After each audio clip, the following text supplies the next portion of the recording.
I shall waste no more time on this, except to say that it's very sad to see the same studio who brought us the best version of the character also gave us the worst version scarcely over a decade later. It just goes to show how far all the animation studios had fallen during the 70s. Well, except for Disney, but that's a hot take of mine I'll discuss in another review. After 26 years in 1994, the team was finally back together in Fantastic Four, the animated series, which aired alongside Iron Man, the animated series, to form the Marvel Action Hour. Unfortunately, it was not the joyful reunion you would have expected it to be. You still got a video to deliver, Benny, baby, so you don't come to me, I come to you. Super Skrull is about to destroy civilization. How can you even think about a stupid music video? Hey, stupid music is my life. Sing it, Benny. Come on, man. I'm almost ashamed to say that this was what made me a fan of Fantastic Four as a kid. Pretty much everybody who has ever watched this show from start to finish recommends skipping the first season entirely, and they are right. The episodes are generally faithful adaptations of classic stories, but they were handled rather poorly. And to top it all off, it has probably the worst animation of any 90s Marvel series. You can still catch small glimpses into a better show from time to time. We get bits of characterization straight from the comics, like showing Sue as capable of freeing herself when she is held captive, as well as sometimes feeling neglected by Reed. Oh, it's such a beautiful romantic night, isn't it, sweetheart? Mm-hmm. You know, if there is a race of water-breathing humanoids in the ocean, this analysis will prove it. I'll just drown myself while you're busy, okay? Yeah, sure, honey. That's nice. Ben's relationship with Alicia is still sweet, and sometimes we get funny banter between the characters. I thought you might enjoy a tea break. Oh, thank you, Alicia. Yeah, I always love watching Ben stick out his little finger when he slurps the tea out of his saucer. Hey, don't knock my manners, Firefly. I ain't the one who eats chicken soup with his hands. On occasion, the dialogue is actually more faithful to the original comics than in the Hanna-Barbera version. One of us is missing. Ben? I'm in, but I ain't Ben no more. Look, like Sue said, now I'm just a muscle-bound thing. But the good is almost completely lost amidst bad animation and poor storytelling, with an annoying new comic relief character in the form of the team's annoying landlord, Lavinia Forbes. It's arresting time. They refused to pay for the damages they did, so book 'em, Dano. She is voiced by Joanne Lee, Stan Lee's wife at the time, but I thought she was much better as Madam Web in Spider-Man. Spider-Man, it's time to go. Who is that exotic lady? Oh, her? Now, she's my ride. That's Stan Lee. He's quite a guy. I think he's truly special. There are also some cheesy attempts at modernizing the characters. You thought Ben Grimm rapping was bad? It's nothing compared to Johnny Storm's song. Yes, half the team raps in the show. I'm sure this was the writer's reaction when they realized that. And that's a big goodbye to my credibility.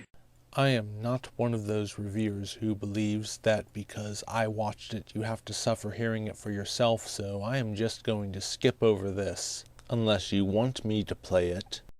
No, go past this part. In fact, never play this again.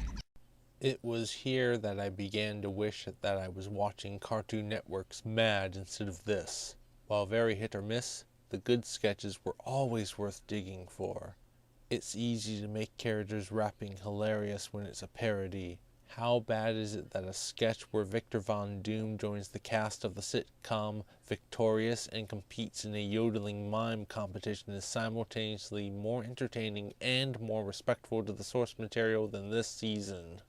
The wasted potential was especially frustrating because they got some very talented voice actors giving performances so good that they're the voices I use when I read the comics. Neil Ross voiced several villains this season, including Doctor Doom, and he was fine, but his best role was as the Puppet Master. You shall be the first to serve me, and through you, I shall conquer and control your powerful friends. There.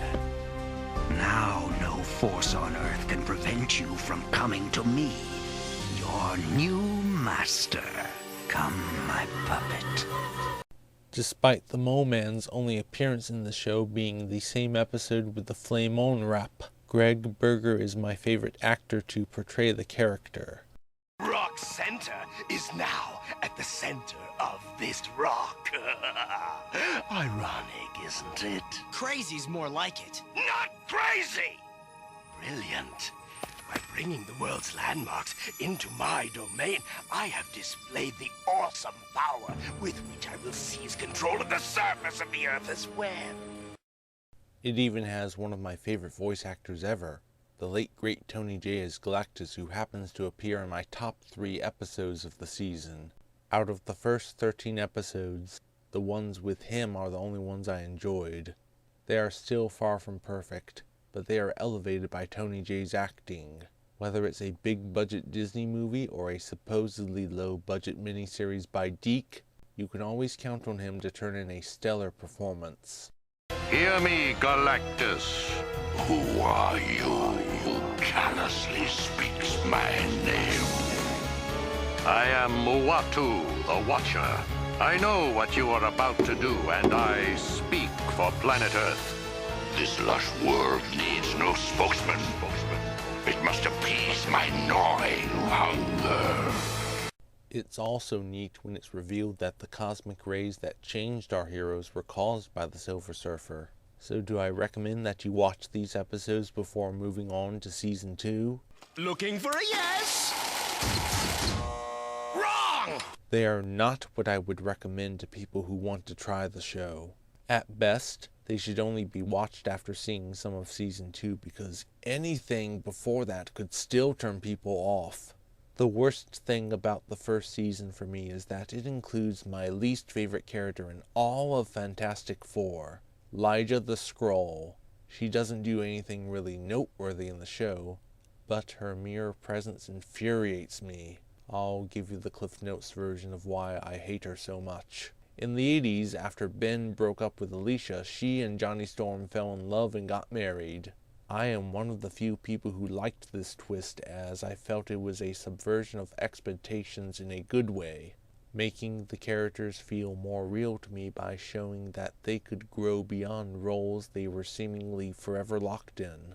Ben got a new girlfriend in Sharon Ventura, aka the second Miss Marvel, and he even said at one point that Johnny marrying Alicia turned out for the best. But after 4.5 years, Marvel decided to undo their marriage in the cruelest way possible by revealing that Johnny fell in love with Lyja, who was disguised as Alicia. Why would they do this? Because that was the only way they could have Ben and Alicia reignite their on and off romance for another 20 years. There's nothing like a good melodrama.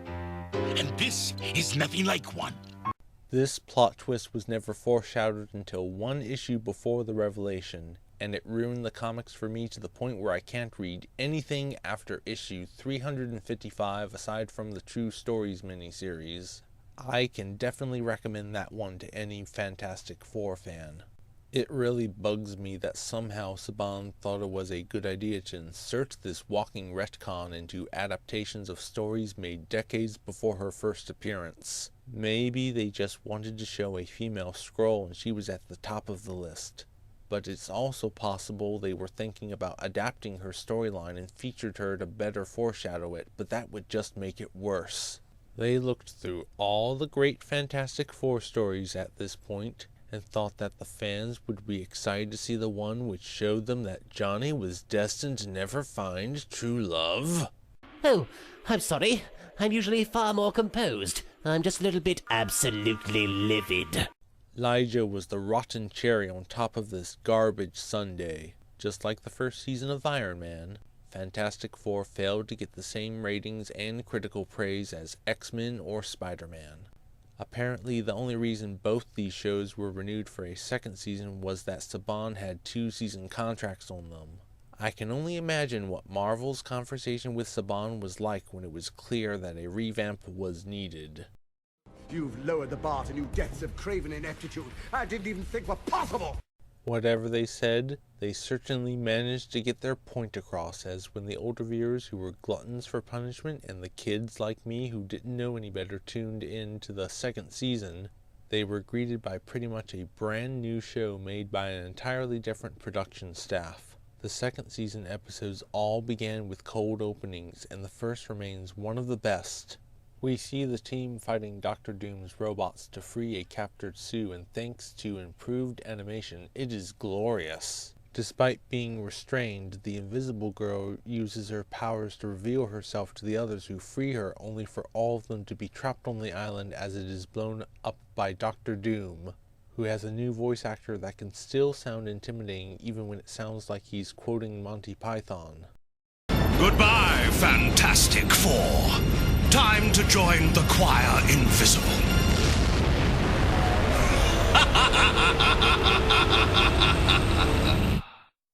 As if that wasn't enough to hype up the audience, we are then treated to the new opening. I know I said that the one for the Hanna-Barbera series was possibly my favorite English opening, but the more I watched this, the more I realized that despite the scene of them getting their powers being a bit too quick, this is really my favorite opening next to the French one. It's well animated and shows off the characters perfectly, complete with references to the comic. They even went as far as to show the Thing in the original lumpy form he had prior to his more famous Rocky one in their homage to the cover for the first issue. All this is accompanied by a heroic-sounding orchestral score, and while it's not as awesome as the theme for X-Men, it's still much better than the cheesy song from the first season.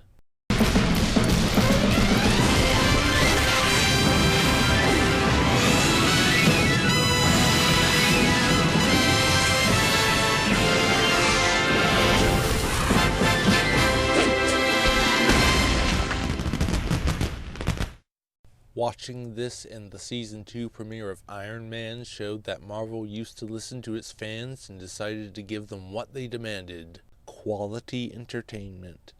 In addition to the animation, the writing was also much better because since both shows were syndicated, the new writers were given more creative freedom and less censorship. This allowed the series to get more violent than Spider-Man, X-Men, and even Batman were allowed to. Well, at least until the new Batman Adventures, but that only aired after Fantastic Four had ended. Regardless, the Marvel Action Hour was back and better than ever, now revamped into the Marvel Action Universe, as Fantastic Four and Iron Man were joined by the Biker Mice from Mars, which Marvel helped co-produce. They were so involved that they actually referenced it twice during the new season of Fantastic Four, with the Impossible Man turning into their arch-nemesis Lawrence Limburger amongst other characters, and you can see the Thing reading a Biker Mice comic book, which Marvel did publish. This isn't just a visual reference, the script confirms it. I love those mouthy Mises. Me too, Ben. I've always been a huge fan of them and various other entries in the Ninja Turtles wannabe genre. I really should review some of them in the future. I feel that they are often a lot better than people give them credit for. Even some of the ones I didn't grow up with can be surprisingly well written at times. We are but crude computer-generated renderings, employed in an ad hoc manner to clarify and advance a somewhat convoluted plot. The block lived up to its new name, as both of the returning series went further into the Marvel Universe, especially Fantastic Four, which featured many cameos, including some characters I recognized from comics I had read before the second season aired. When my father saw that I was a fan of a whopping 5 different Marvel series, he gave me over a dozen old comics he still had, and it was quite an interesting experience reading them. These issues were my introduction to popular characters like Captain America and Doctor Strange, as well as some of the more obscure ones like Cloak and Dagger. I can't tell you how absolutely wonderful it was seeing a few of the characters from my father's comics brought to life. Special mention goes to the mighty Thor, who had not one but 2 guest appearances where he was voiced by John Rhys Davies, who is my favorite actor to ever portray the character and the voice I always use for reading his lines in the comics. Since his last attack on Earth, I've been monitoring Galactus's movements on subspace radar.